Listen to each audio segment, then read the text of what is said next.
Yeah, I hope you can hear me now. Yes, sir. Right. Okay. So this is Unit 4, and which is prose. So we have 3 writers to study: Bacon and Sir Philip Sidney and John Dryden. I'll begin with Bacon and move to Dryden and then conclude with Philip Sidney. So if you can locate your study material, it's on, I think, page number 213 of Studies and of Truth, 2 essays by Bacon. Right.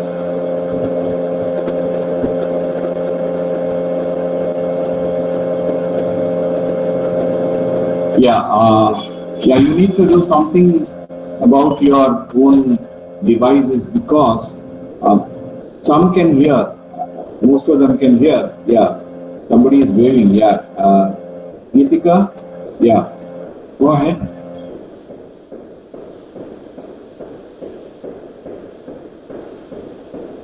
Yeah, somebody has raised their hand, so yeah, you can. Do you wish to communicate something, or? Okay.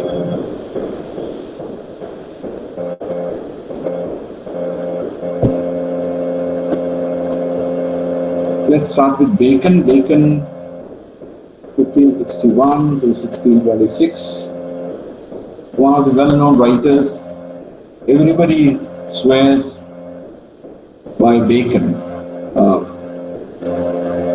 Whenever somebody says something very witty and very wise, usually they quote from Bacon, or later 20th century they quote from Bertrand Russell.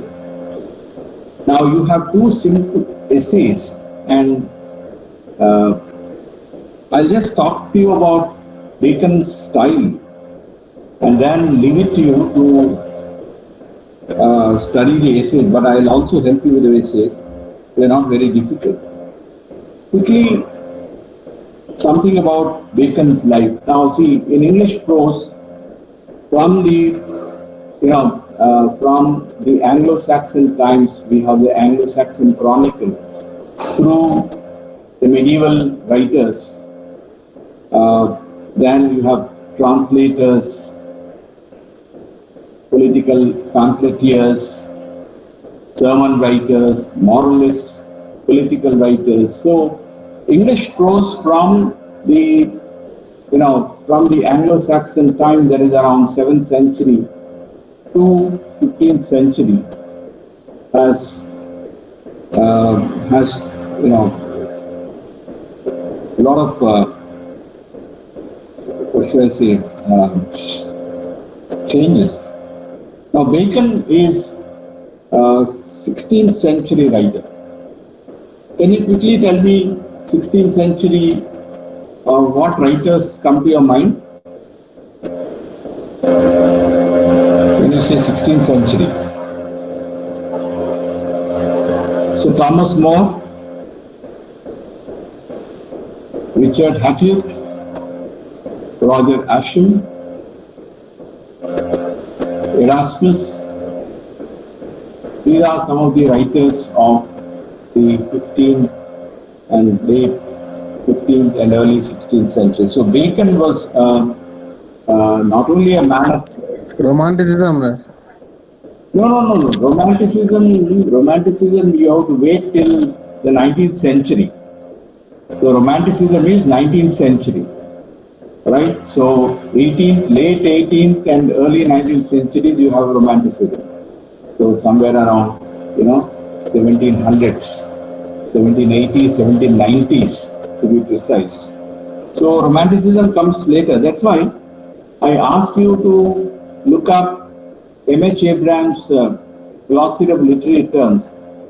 Has anyone here made an attempt to get that text? Image Abrams. Okay, no problem. Yes, sir, I've ordered it. I'm waiting for it to be delivered. Okay, so you ordered it on Amazon? Yes, sir. Right. Yeah. No problem. So that's a very useful kind of a reference. So it clears all your doubts. So Bacon was a parliamentarian. He was a barrister, and he also, was he also occupied the highest legal position in England. He was a Lord Chancellor, like Sir Thomas More. He was, Lord Chancellor during James I's time. Okay, it was during the period of James I that Bacon became the Lord Chancellor. So you can see that he was a man of many parts in the Renaissance sense of the term. Quickly about his important works. So Bacon is remembered not only as a prose writer, as a writer of prose, and he was also a philosopher and known for his inductive logic. There is empirical kind of an analysis. Some of you are familiar with inductive and deductive, already know that. So he was a philosopher, he was also a scientist, he was an empirical scientist. He experimented and, he was a kind of a neo-Aristotelian, At that time, there were Platonists and Aristotelians, meaning people who used the methods of Plato in understanding the world around them, and also the challenge posed by Aristotle to Plato. So there are these two ways of, negotiating with truth. So quickly note some of the important works of Francis Bacon. Okay, one is Advancement of Learning, and his Latin work. Now, don't worry, in those days it was fairly common for people to write in Latin. Most of them were writing Latin and then also translating them into English.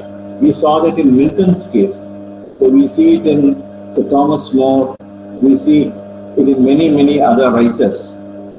So, it continued to the 18th century also, because most of the scientific treatises and works were written in Latin. So when you think about Sir Isaac Newton, you think about what? Principia Mathematica. So that's the Latin,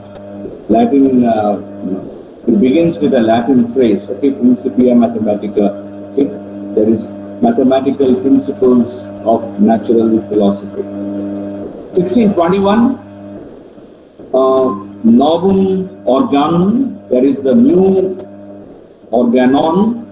Now, organon is related to the work of Aristotle, so this is a new organon. Okay? It's a logical scientific method. Make a quick note of this. Bacon is the founder of inductive science, practical applications. He also wrote one incomplete utopia, okay, called New Atlantis, Atlantis, Atlantis, New Atlantis, okay, New Atlantis. You all know what utopia is. Utopia is can anyone quickly tell me what utopia is?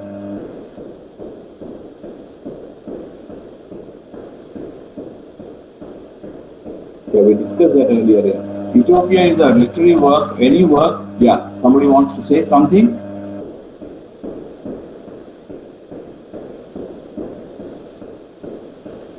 Okay, anyway, don't bother. Utopia is a work which, which creates or which represents an ideal world. It could be a political, it could be a religious utopia. An ideal world, a world which actually is not available to us, but it is somewhere there on an island or perhaps on a different planet in science fiction. So this is New Atlantis. Now 1597, he published his first essays. So the first edition of Bacon's essays came out in 1597. It consisted of only 10 essays. And in 1612, he published another edition which had 38 essays.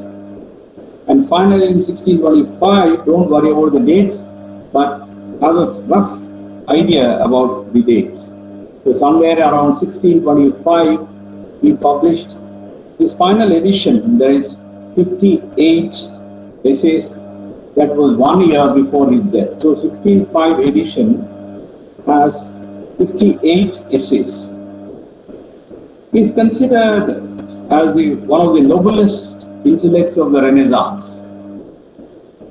Excuse me, Mr. Vamshiraj Ramakrishna, please turn off your mobile, please. Mobile video. We don't want your video. Okay? Switch off your video, please. Thank you. Thanks a lot. Now, he is considered as one of the noblest intellects of the Renaissance. Now, don't ask me what Renaissance is, because we already discussed Renaissance. Yeah, it wants to join. Well, now, so to name things, what is an essay? Quickly, can anyone give me an answer? You have, it comes under prose, okay? So you have fiction, you have essay. What is an essay?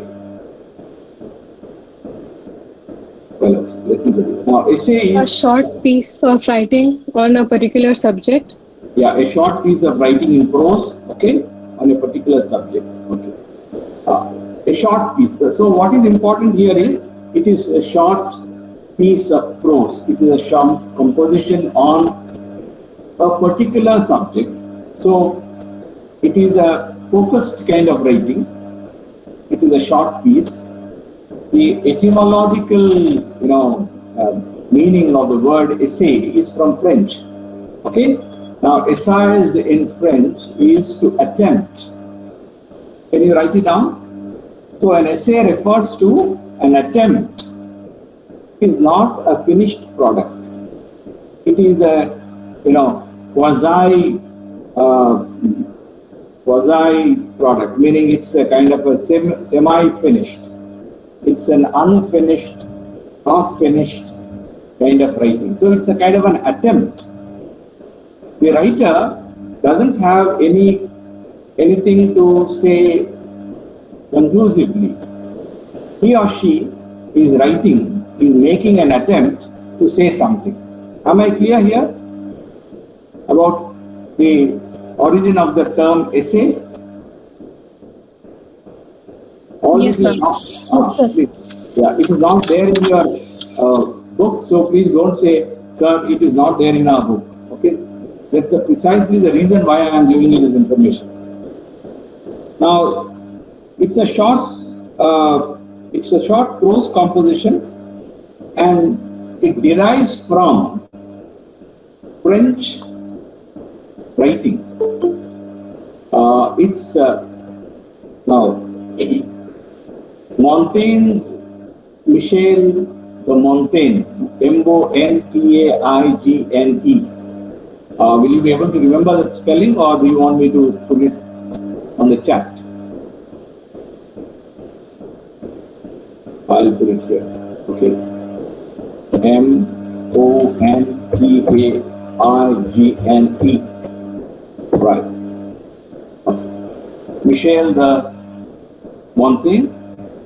He preceded Francis Bacon in shaping what later on evolved as one of the most popular forms of writing. So everybody writes an essay. So the school essay is very, very important. Okay. Well, if you want students in different parts of the world, when they seek admission to the universities, they are supposed to write essays. So mostly in American universities, after your graduation, high school, that is 12th grade, you write essays for admission to the colleges. Colleges in the sense that the universities are called colleges. Okay?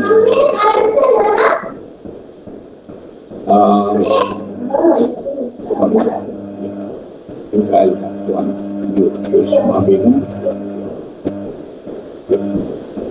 Okay. So, the origin of essays is from French, but there is also another aspect of essays in English. That is, it comes from the commonplace book. I'll put it here. Commonplace book. It was a practice, it was a fashion or a fad in those days, Elizabethan period, to carry a small book and note down various quotations or various epigrams, various lines from either philosophers or poets or theologians. So it was a kind of a ready reckoner. People used to consult their own commonplace books. So Montaigne, 16th century. Montaigne's essays are strings of quotation. Can you write it down? They are strings of quotations. Quotations. It's like collecting all quotations together and putting them. So the earliest essays were quotations drawn from various sources about a single theme. So this is the first point that you need to remember. And it's a personal composition, okay, to investigate a subject. It's the personal composition to investigate a subject.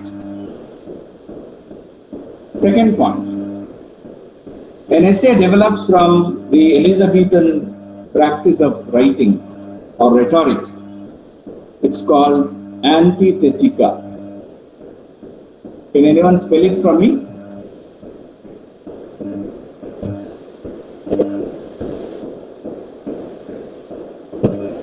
Are you making a note of all this? Antithetica. What is antithetica? Antithetica.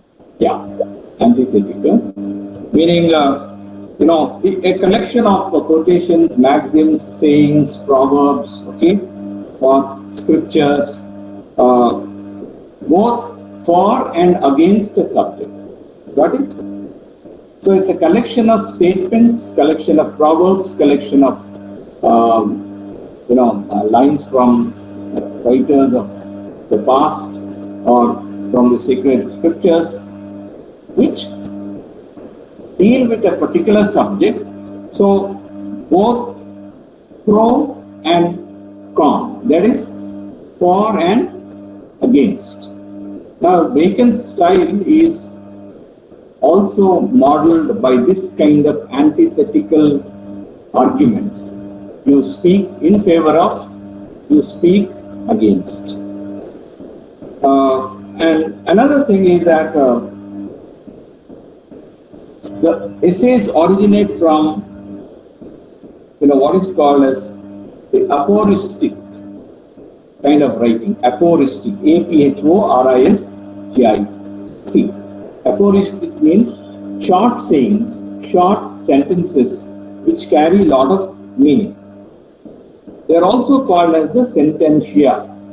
S-E-N-T-I-N-T-I-S, sententia. So when you are writing about Bacon's essays, write an essay on Bacon's style with illustrations from the essays you have read. This will be the question in the examination, let us assume. Most probably, most likely these are the kind of questions that you can expect from your exam. So now when you say that Bacon's style, you will write about Bacon's style being very simple, short and very direct and clear and all kind of thing. But please make use of this information also while framing your answers. Well, now Bacon talks about two ways of exploring a subject. One is called the magistral style. Can you note it down? Magistral style. Now, magistral style gives an impression of finality.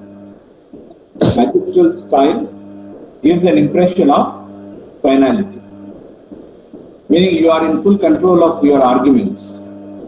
Second is probative style. Now, the probative style is something that is open-ended, meaning it's a kind of a quasi knowledge. QUASI, it is quasi, not quasi or quasi or something. Okay, it's quasi understanding, meaning semi half. So, where the reader is encouraged to examine the premises made by the essayist and is encouraged to add or fill. It's like fill in the blanks. Dear friends, there are two styles that were before Bacon. One was the, magistral style, which he avoided, because magistral style is conclusive. You already have an argument, you already have a statement. That's fine.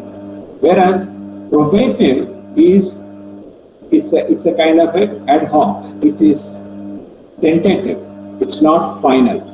So every essay that you read is actually probative, meaning, of course, in the present context, we have different kinds of essays. Okay, you have descriptive essays, you have argumentative essays. Okay, so you have informative essays.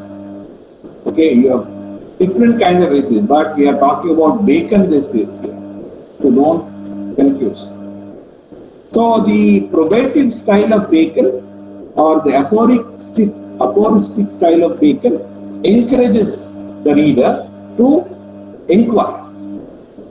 So when you are reading of studies or of truth, keep this in mind, that the writer Bacon is encouraging you or encouraging his audience to think about what is being said, rather than lap it up as something that is very, very final.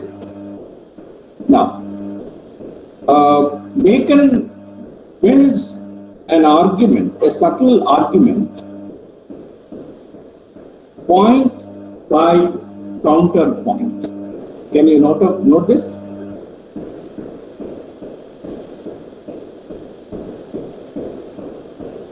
Can anybody just give me a quick response? Yes, sir. Yeah. So Bacon builds up an argument, a subtle. What is subtle? Don't say subtle. Okay, subtle. What is subtle? Subtle is very fine, something that cannot be very easy to detect. It's a very fine argument. It's a subtle argument by point by counterpoint, meaning you say something and you counter that argument with something else. And all this is a part of what is called rhetoric. All this is a part of rhetoric. Now, some of you might be teachers in this group, teaching at different levels, schools, colleges, okay? So you will understand how difficult it is to make students write essays. Because, writing is something very, very exact. So you have to make an argument and then you have to, support it, substantiate it, develop it or counter it. So many things. Bacon uses Machiavellian pragmatism. Okay? How many of you are familiar with Machiavelli? The Renaissance politician, political philosopher? Yes, sir. Yeah.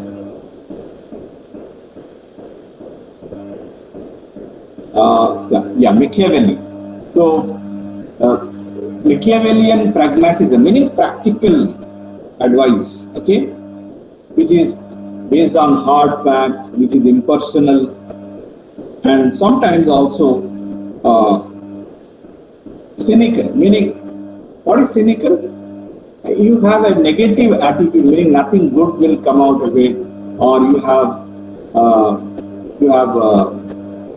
have some doubts about the outcome. That is called cynicism. So you find all this in Bacon. So first we began with Montaigne, okay.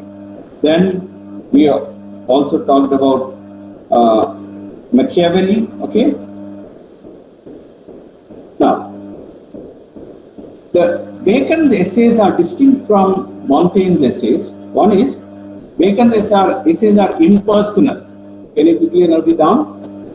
Montaigne's essays are personal, whereas Bacon's essays are impersonal, meaning you cannot find the voice of Bacon, you cannot find the personality of the author in the essay.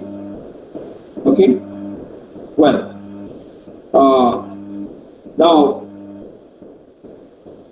the essays offer deep good sense, quickly, and also psychological insights and a preoccupation with worldly affairs.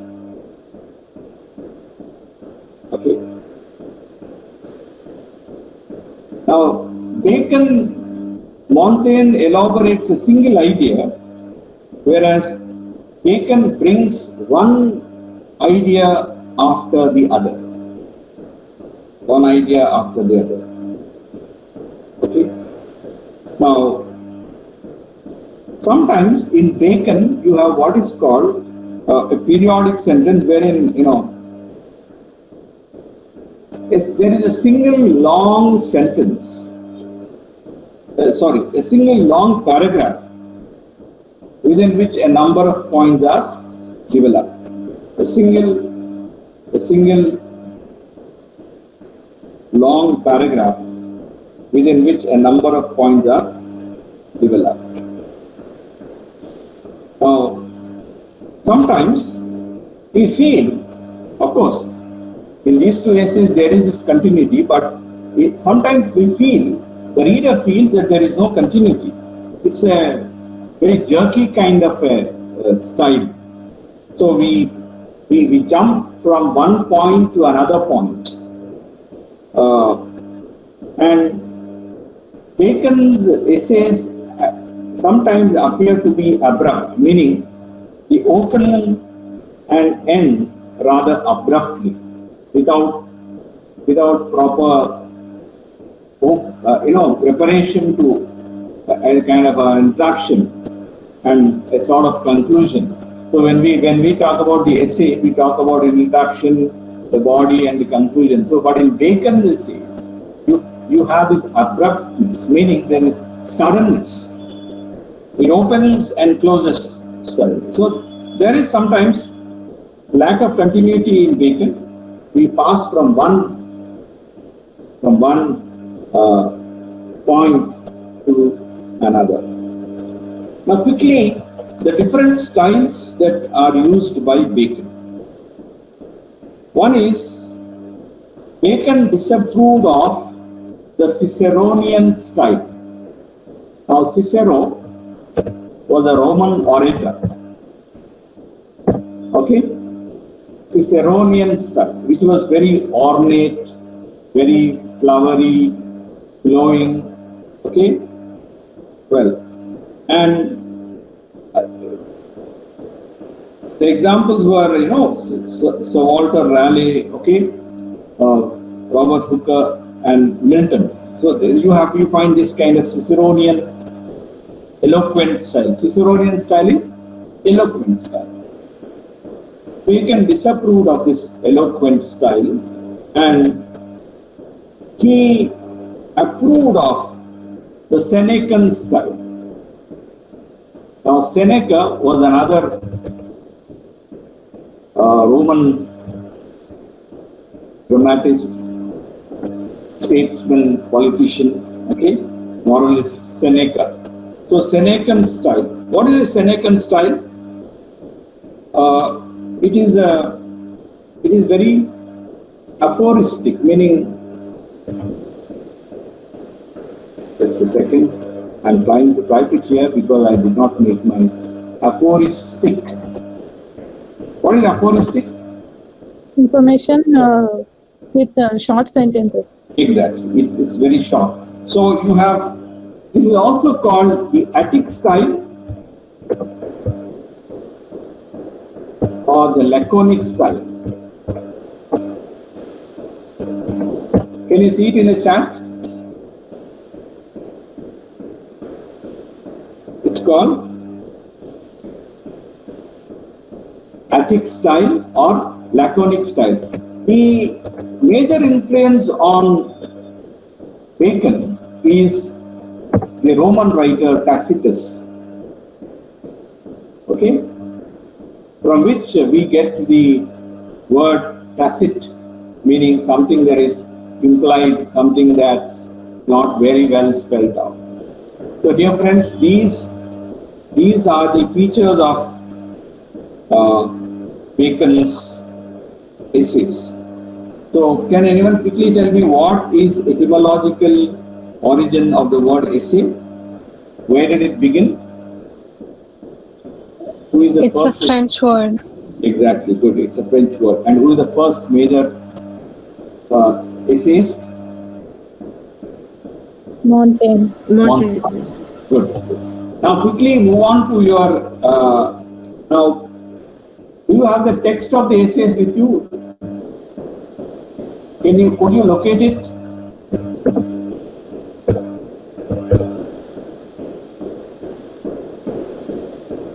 I'll give you the link, okay? Just a second.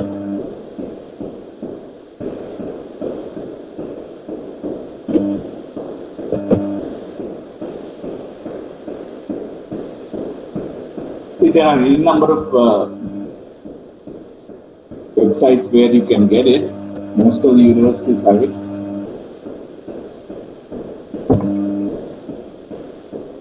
Bartleby's website has this, okay? Yeah.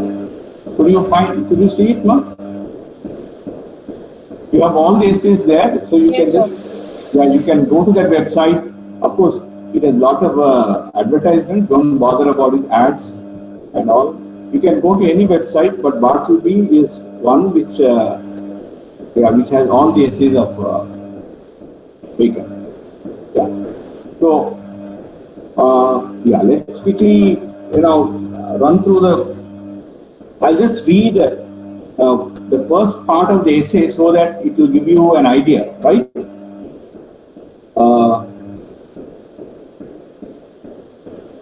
Well, what is truth? Said jesting Pilate, and would not stay for an answer.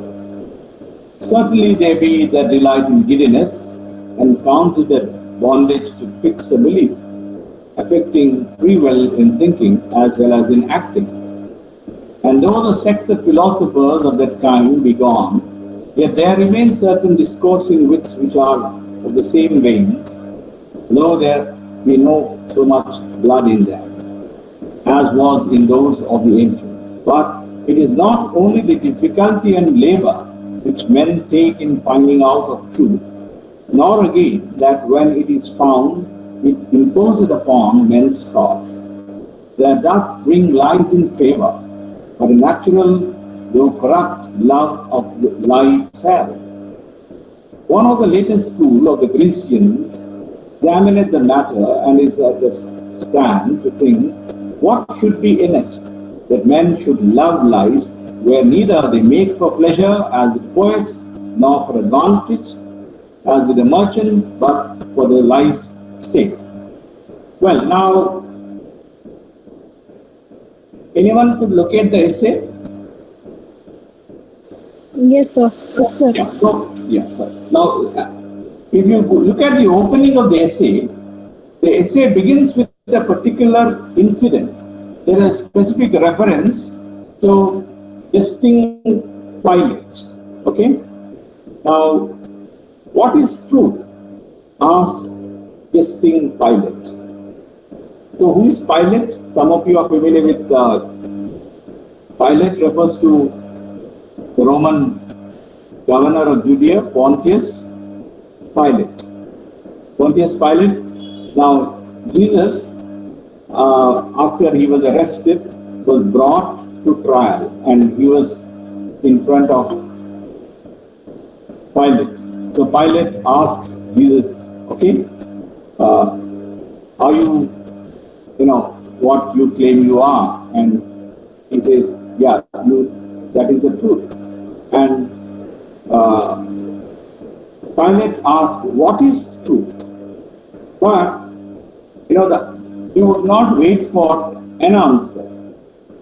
The first line in Bacon's essay presents Pilate as jesting Pilate, meaning Pilate who was in fact mocking, or who was making fun of truth.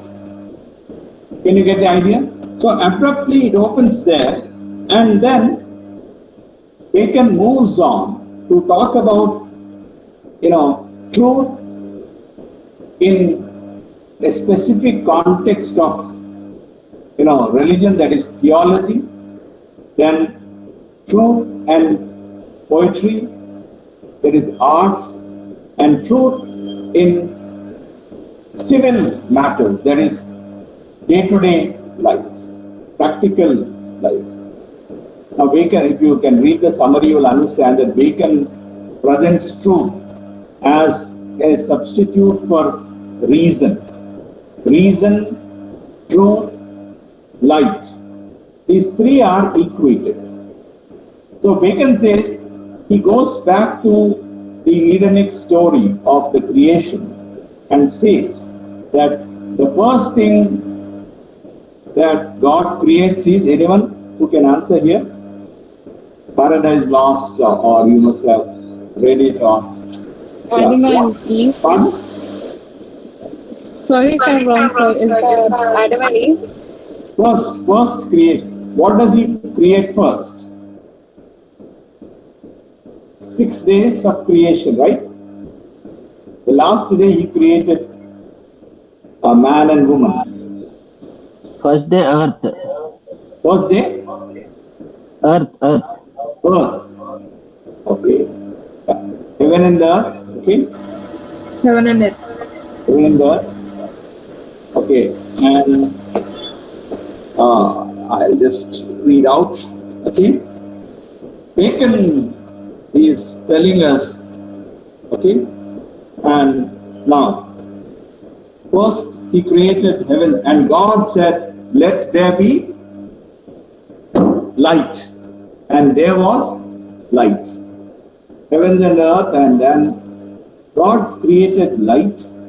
So light is something that is likened to truth, and truth and reason are one and the same. So this is what Bacon begins with. And then he talks about, why do people love lies? And why do they hate truth? Now, frankly speaking, do people like truth or do people like lies? Most of the time. Yeah, okay. Another name for Satan is? What is the other name for Satan? Come on, you are. Pardon? Yeah, Lucifer. Yes, sir. Lucifer. Another name for Satan is? Devil. Yes. Devil, okay. He is called a liar. Darkness. Darkness, good. Yeah. So,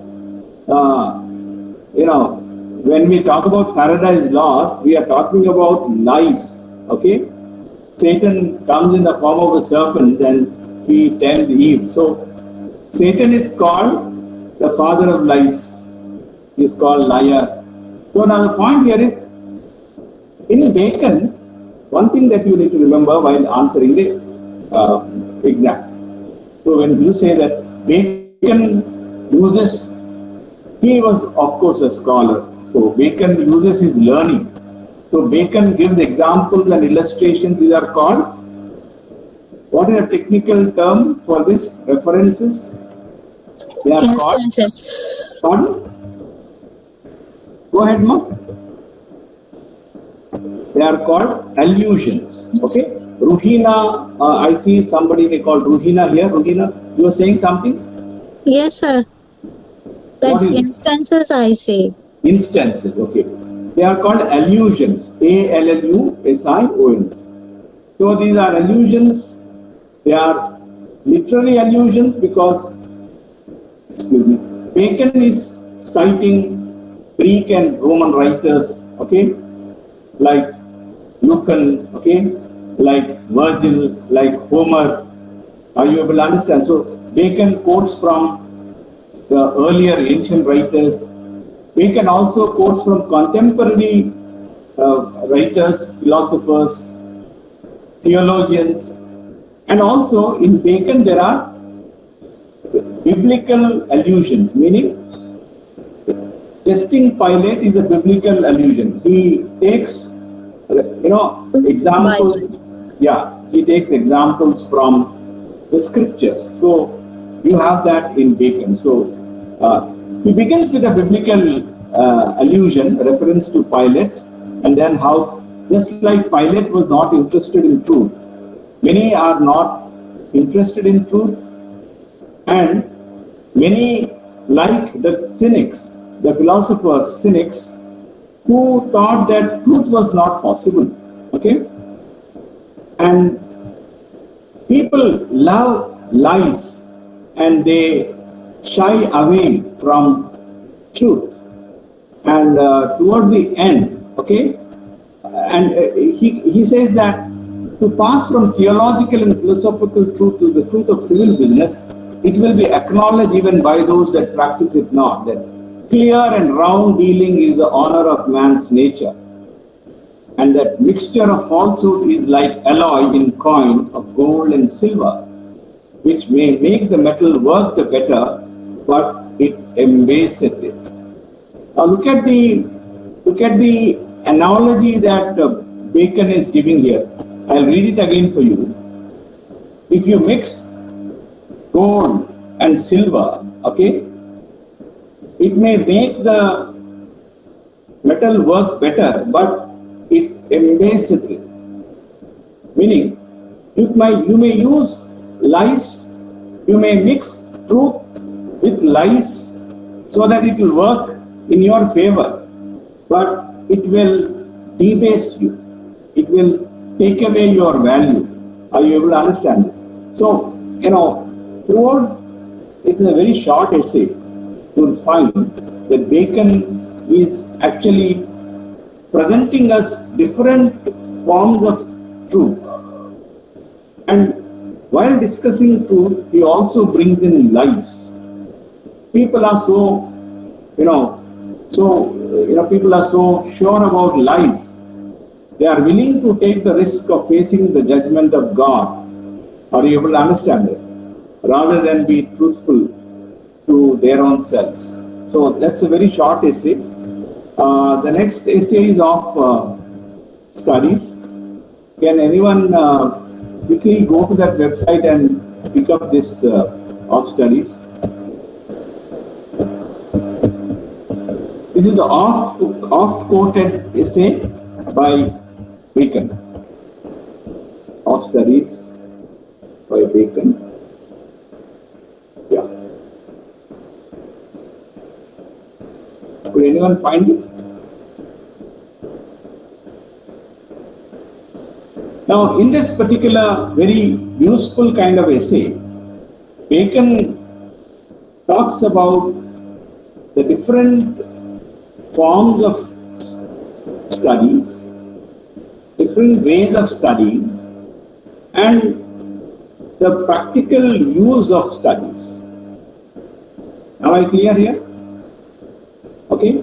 Yes, sir. Now, what are the functions of studies? Studies here refers to learning. Okay? Reading, acquiring knowledge. Are you able to understand? That is of studies. So, now, the first sentence, did anyone access this essay? Yes, sir. Yeah. Can anyone read it? Read the first sentence for me, or couple of sentences. Studies serve for delight, for ornament, and for ability. Yeah. Go ahead. Their chief use for delight is in privateness and retiring, for ornament is in discourse, and for ability is in the judgment and disposition of business. Thank you, ma'am. I'll just spend time on this first opening. Now look at Bacon's style. Bacon here talks about the purposes of studies. Three purposes or three uses. What are they? Quickly, you have read it. Delight, ornament, ability. Right, good. The uses of studies, first is delight, ornament, and ability. What does the second line say? Second sentence say? Uses, their uses. Their uses. In privateness and retiring. Now the explanation, the expansion of the first line, delight is in privateness and retiring. When you are retiring, or when you are retiring doesn't mean you are retiring from a job, okay? Retiring means resting. So when you are alone, that's a delight. And in discourse, okay, it is an ornament. Meaning when you are interacting with people, your knowledge or your wisdom that you have acquired from studying, it becomes an ornament. And then, okay, ability is in the judgment and disposition of business. It will help you to do things in a better way or in a wise way.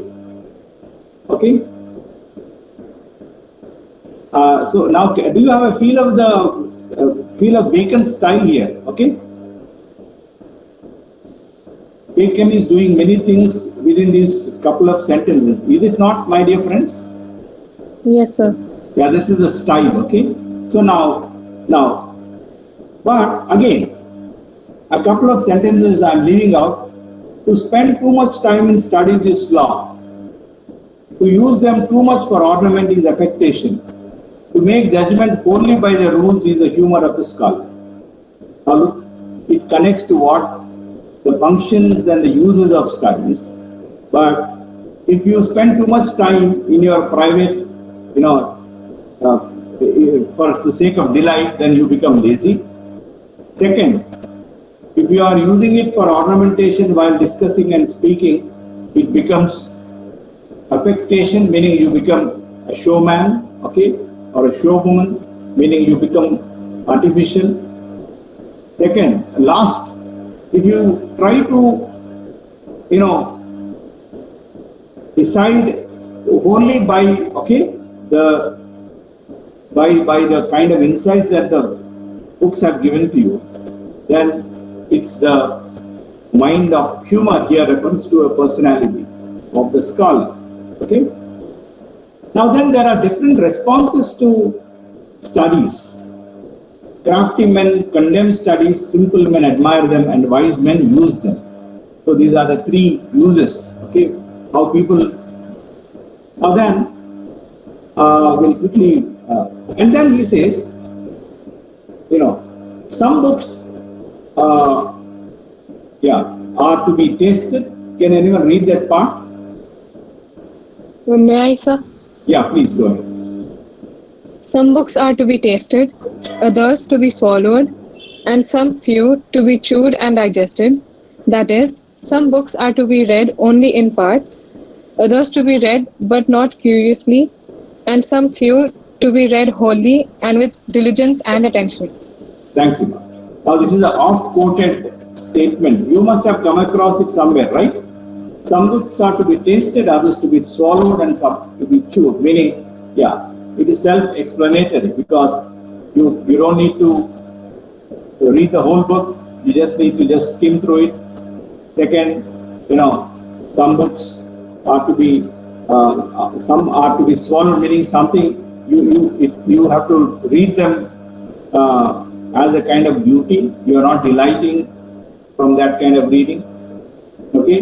Third is that some books require your close attention. And then, what does reading do? Can anyone read the other one? Reading maketh a full man.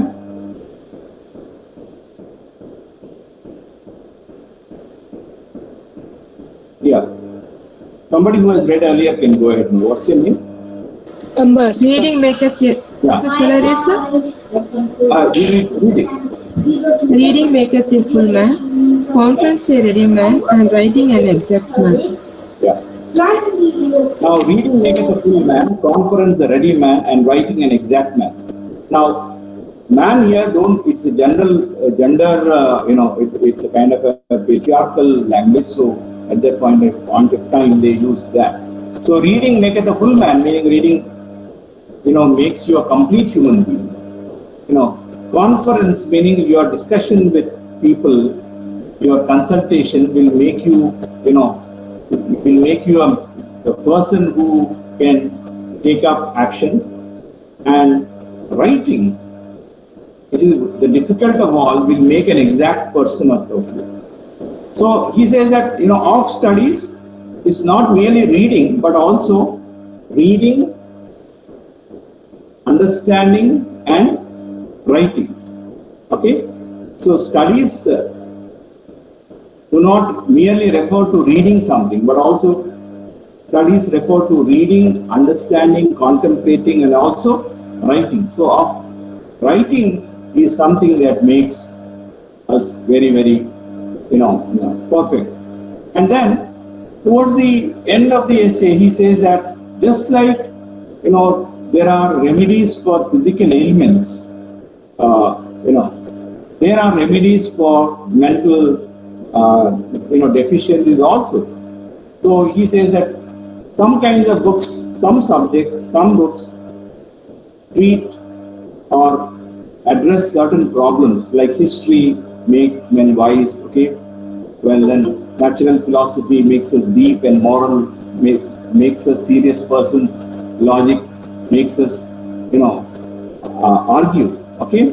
Now, so just like bowling is good for the stone and brain. Now, earlier times, when medicine did not advance, people thought that, certain specific organs and parts of our body require some kind of exercises so that they'll be cured. So if a man's wit be wandering, let him study the mathematics. Okay? Then if he is wit be not apt to distinguish or find difference, let him study the schoolman. Okay? And if he be not apt to beat over matters and to call up one thing to prove and illustrate another, let him study the lawyer's case. So every defect of the mind may have a special receipt. So this is the conclusion. In conclusion, what he says is that, there is something for everybody in reading something. So reading is a cure, reading develops, reading perfects. So this is, we have seen the style of Bacon. Now, in the examination, along with the material that you have, please make use of the background that we have discussed about, Bacon's style, and use it in your essays. Are we clear till there? Okay. Yes or no? Yes, sir. Yes, sir. Sir, Okay. Yes, sir. Now I'll quickly move to John Dryden. Can you give your friends the reference? It's on page number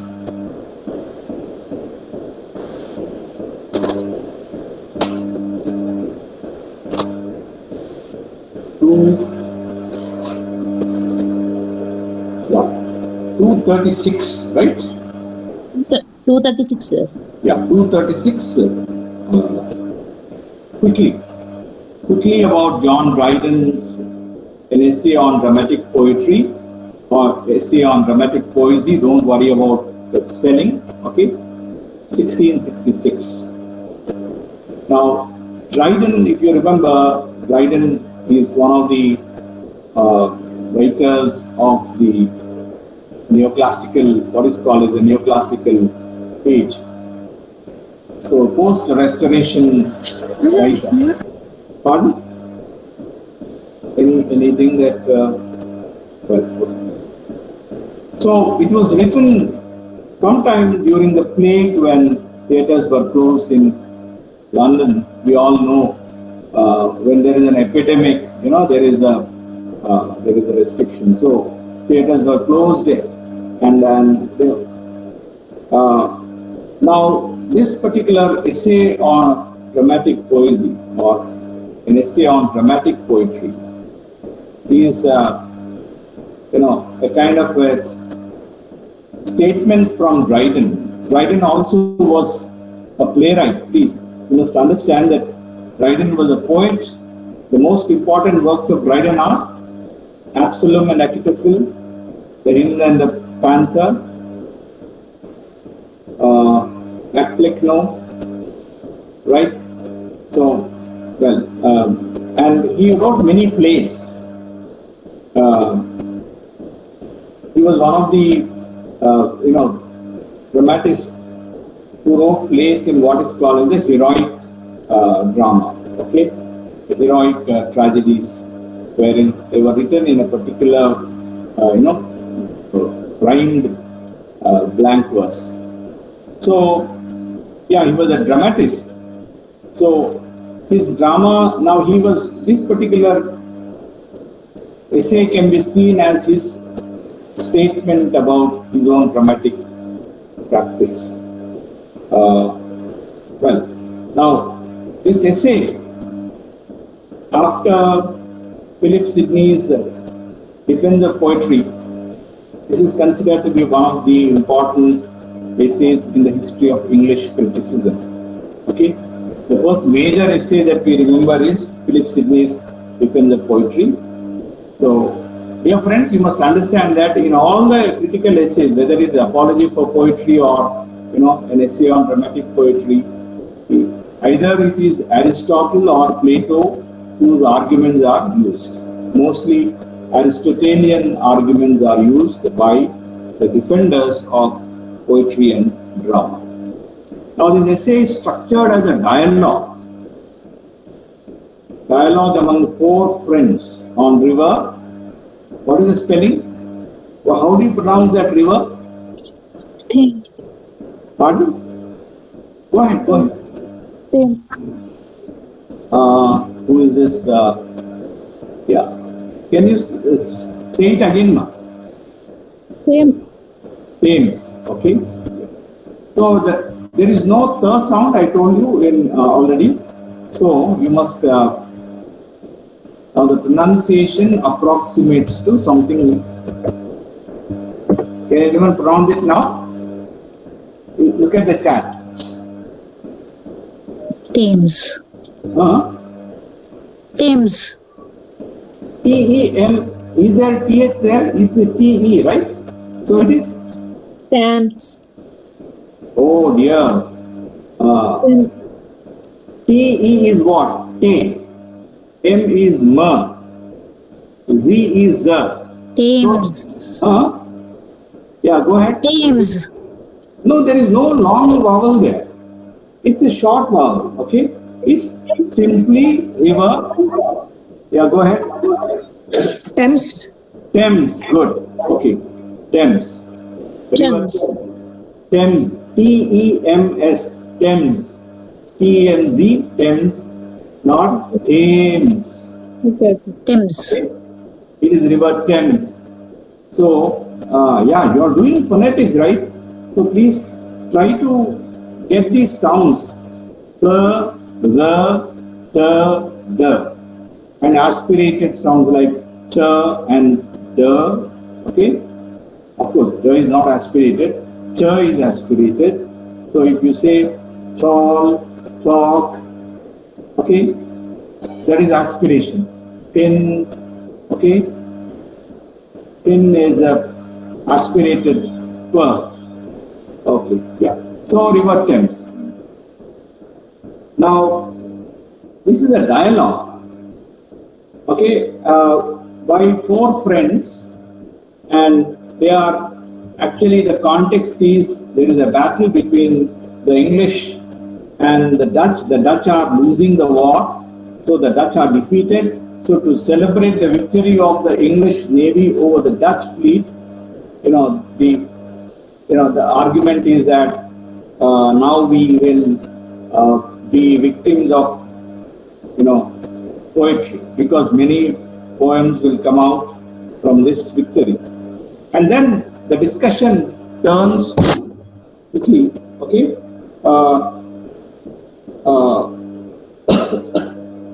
Bad poetry, the essay begins with a discussion among these four friends about the state of poetry in England, bad poetry, on contemporary writers. Can you quickly note down? I did not put it here. Okay. Robert Wilde and John Cleveland. So you don't need to remember their names also. Okay. Now, now there are four gentlemen. What are their names? I'll read them here. Can anyone read them? Read these names. The four Dutch gentlemen. The four gentlemen, their names are Eugenius. Yeah, go ahead. Eugenius. Sapna, I think somebody. Yeah, Sapna started. Yes, yes, sir. It is Eugenius, Fritz, Lycidius, Neander. Right. Now Eugenius, okay, Kreitz, okay, Lycidius and Neander. Now these are all aliases. Now what is an alias? Meaning other names, okay? They have other names. Don't bother to remember all the names and write them in the exam. Okay, you can just mention, but of course, please don't forget these four names. What are these four names? Eugenius, Kreitz, Lycidius and Neander. Of course, Neander is Dryden himself. Okay, Neander, the new man, is Dryden himself. The others are recognizable, his friends. Now, among them, Kreitz says that there are no modern poets who write well and who come near the standard of the ancients. Now the essay is modeled in the form of a dialogue, the Socratic dialogue. Now if you look at the dialogues of Plato, of course, Socrates did not write anything. Plato recorded Socrates' words.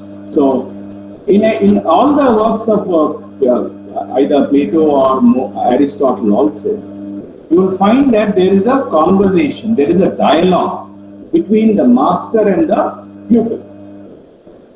Are you able to understand? There are two characters or sometimes three characters. In the Socratic dialogue, the master is ignorant. He pretends that he doesn't know. So he keeps asking his pupils. He leads them to discover what is tentatively the truth. So this is the form of a dialogue. The dialogue is not merely conversation between two people here. Are you able to understand it? Dialogue as a device used by Plato and also other philosophers to present arguments which will discover truth. So Dryden is also following the same pattern here. So these four writers, four friends, Kreitz speaks for the ancients, Eugenius speaks for the moderns. Now, who are these ancients and moderns? Let me quickly tell you. Okay. Well, Now, who are the ancients and moderns? Now, the ancients refers to the writers of the classical antiquity, that is Greece and Rome. Writers like Homer, okay, Sophocles, Aeschylus, Aristophanes, Virgil, okay, Theophrastus, all these writers, okay. Now, moderns were those who talked about the excellences of the contemporary writers. So there was this ancient versus modern kind of a controversy during the time of, the 17th and 18th and century. So you come across these debates. You find it in Jonathan Swift's satire also, The Battle of Books, where there is a quarrel in the library between the books, the ancient books and the modern books. There is contemporary writers and ancient writers. It's called The Battle of Books by Jonathan Swift. So, dear friends, try to understand this. The dialogue is in the form of a Socratic dialogue, Platonic dialogue. And these friends are discussing what? First is, Christ talks about the ancients who have excelled in everything. So there is no writer in the modern contemporary period who will excel or rival or come near the ancients. Now Eugenius, a quick quiz for you. Whom is Christ defending? Okay, any one of you? The ancient writers. Ancients, right. Eugenius is defending the modern writers. So, Eugenius, while respecting the ancient writers, defends the moderns. Okay? And he says that there are many writers, contemporary writers, who are as good as the ancients. And then this controversy or this discussion gains momentum. Okay? Now they begin to discuss the relative merits and also the weaknesses or the defects of both the camps, the ancient and the modern writers. Since poetry is so vast, subject and field, they limit to one branch of poetry, and Christ, limits to dramatic poetry. That's why this essay is on dramatic poetry. Okay.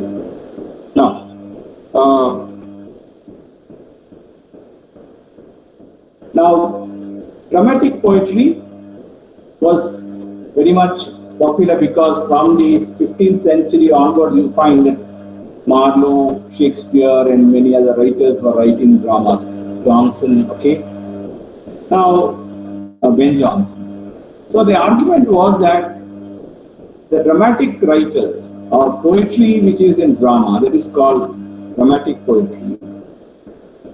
The contemporary writers or the modern writers excelled or made or contributed greatly to poetry than the ancient. This was the argument of Eugenius.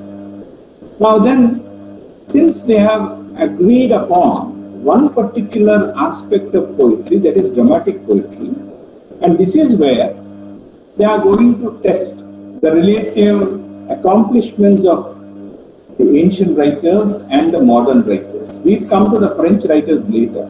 Okay? Now, Eugenius says that the modern English dramatists will rival or surpass the ancients. And then, moderns also improved upon the ancient writers in vis-a-vis poetry also. Then here, since they have limited themselves to dramatic poetry, then Lycidas is asked to define what a play is or what a drama is. This is where it's very important, okay? And then, so that they could agree about who wrote the better plays. First, they asked Lycidas, Baba Lycidas, now please define for us what is a play, so that, or what is drama, so that we can debate whether the ancients wrote better poetry, dramatic poetry, or the moderns wrote better poetry. Because Aristotle nor did Horace define what a play is. Okay? Now, this is very important. Excuse me, do you have the text, any one of you?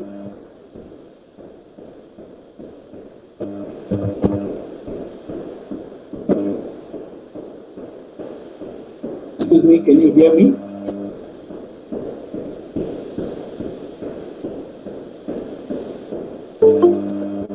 Oh dear. Can you hear me? Nobody seems to be. Yes, sir. I have the text. Yes, sir. Okay, yeah. I had a suspicion that all of you have taken a break. Well, I sent the link here. Can you see the links here? Link here, my dears? Yes, sir. Right. So just click on it, and you will get the essay. Yeah, you can read it for yourselves, okay? So that, yeah. Now, I'll just, what Lycidas defines a play. Now, how does he define a play? Now, just a second.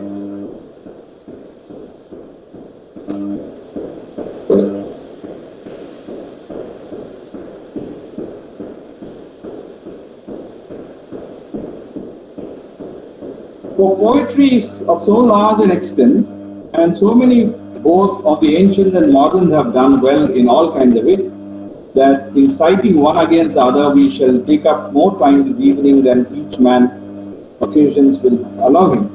Therefore, I would ask Crites. Okay? Now, Eugenius is saying this. Eugenius asked Crites. Okay? To what part of poetry would he confine? Then Crites says, well, we will confine to dramatic poetry. Okay? Now, then Lycidas is asked to give a definition. What is Lycidas' definition? It is, could you locate it, ma? Could you? Yes, sir. Yeah, maybe it is difficult for you to identify what because there are no page numbers, but I'll read it out. Lycidas defines drama in this fashion. Am I audible? Yes, sir. Yeah. Sir. Right. Now, Lycidas defines drama, a just and lively image of human nature. A just and lively image of human nature, representing its passions and humors, representing its passions and humors, and the changes of fortune to which it is subject for the delight and instruction of mankind. Let me spend a couple of minutes on this, and yeah, we will move on. What is Lycidas' definition of a play or a drama? It is a just, meaning it is a satisfactory, it is a real and lively image of human nature. So what is drama? It's an image of human nature. Not a dull image, but what is the image? It's a lively image of human nature, meaning it's like a mirror. It's like a mirror of human nature. And what does it do? It represents passions and humors. Passions, you all know feelings, right? The drives within humans. Okay? Passions. Hatred, love, jealousy, anger, grief, all these are called passions. And humors. What are humors? Now, you must understand that in the context of Dryden, there was still this medieval notions of humors, meaning they did not understand physiology all that well. Of course, though Elizabethan period, they did discover circulation of blood and all, because William Harvey was the physician to Elizabeth who discovered the circulation of blood. But still, they believed in humors, meaning there are 4 fluids in human body, and the mixture of these 4 fluids determine the kind of personality that you have. So it could be, they are blood, choler, phlegm, okay, and melancholy. So now these you could be phlegmatic or sanguine or choleric, okay, based upon which of the humors or which of the fluids is predominant. This is called theory of humors, from which comes Ben Jonson's comedy of humors. So it represents human passions and also the changes that come in the fortunes of the people, and then the purpose is to delight and instruct. What is the purpose of drama? To provide delight and instruction. Are we clear? Okay? Are we clear? Yes, sir. Yes, sir. Now, after Lycidius gives the definition, first Crites, who defends the ancients, Crites begins his argument. He says that the modern writers imitate ancient writers. Now the ancient writers, quickly some names of the ancient writers, you have writers like, Homer, the blind poet, Aeschylus, Sophocles, Euripides, Lycophron, many others. So some names that you need to remember as students of literature: Homer, Sophocles, and Aristophanes. Okay. What's the group link? Please check. Yeah, that's not addressed to me, I believe. Okay. So then, second thing is the rules. Okay. That most of the writers followed are actually the rules that were devised by the ancient writers. The rules of writing poetry, writing literature were given by the ancient writers because they observed, okay, life. Then the third point is that we have added nothing to what the ancients have succeeded or already accomplished. Okay. Now, and we have Aristotle's Poetics and Horace Ars Poetica, or the art of poetry.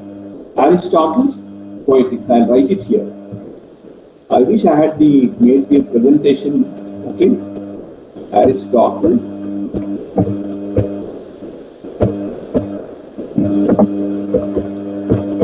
Let me ask you one thing. Were the slides of use to you? Would you benefit from my PPT presentations earlier?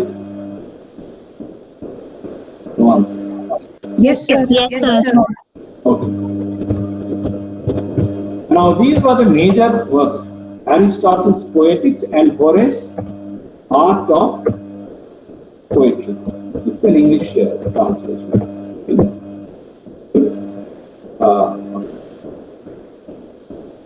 The art of poetry. Now, from these two works of the ancients, The moderns derived what is called the rules, especially they extracted what are called the classical unities. We already referred to the classical unities. What are the classical unities? Time, action. Action. Time, action, and place. Time, place, action. These are also called as what the French called a trois unités. Okay, forget about the French. Some of you know French, I don't. Okay, so they are called the three unities or the classical unities. Now, the ancients, now then comes the discussion of what these classical unities are. I will not spend time on it because if you remember, I already discussed these three unities, right? Action, place, time. Quickly, unity of place means the action that is represented in a play or a drama should be confined to a particular place which actors can, traverse in real time. So you cannot have some of the action in Hyderabad and the rest of the action in Mumbai, because simply it is not possible realistically. So they were trying to make drama more and more realistic. Of course, there is Dr. Johnson counters this in another argument called Preface to Shakespeare. Second is unity of time, meaning the action that is represented should cover 24 hours, okay, or the one revolution of the sun. When I was discussing the Tempest, if some of you have noticed, I referred to how Tempest follows the three unities: place, action, and time. Of course, the unity of action is logical because everything that is used in the play, every incident and every event in the plot must contribute to the overall effect. If one is removed, the entire thing should collapse. So that interconnectedness is something that unity of action signifies. Okay? Now,